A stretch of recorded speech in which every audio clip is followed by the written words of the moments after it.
Now, what is the difference between winners and losers?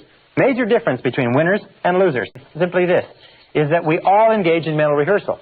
You, me, everybody. The difference between winners and losers is this, is that prior to every event, upcoming event, losers think of the last time they went into an experience like this and it didn't work out. They think of their previous failures.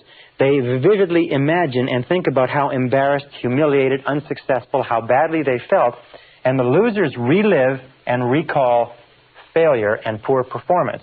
The winners insist upon reliving and recalling excellence and success. So you can tell if you're destined to be a winner or a loser simply by looking at what you think about in each upcoming event.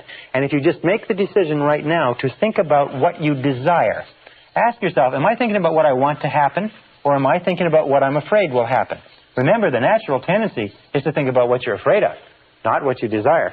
So force your mind, using the law of substitution, take your mind off of what you fear and refuse to entertain it. Every single time you find your thoughts drifting back to what you're afraid of, say stop and get your mind onto what you desire. Now, here are you on this slope between what you desire and what you fear, going up or going down.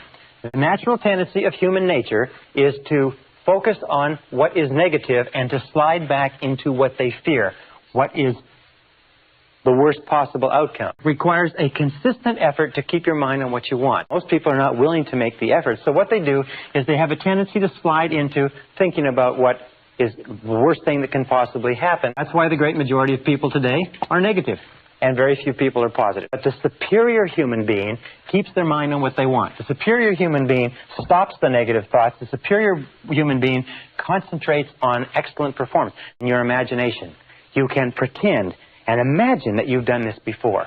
Pretend that you've already succeeded at this. Think about how you would act if you were a superb success in this area. Walk as though you were a success.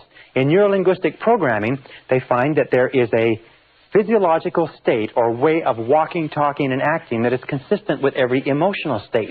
And that if you walk and talk and act the same way you would if you felt confident, as we said earlier, you'll actually feel the feelings of confidence that go with the behavior.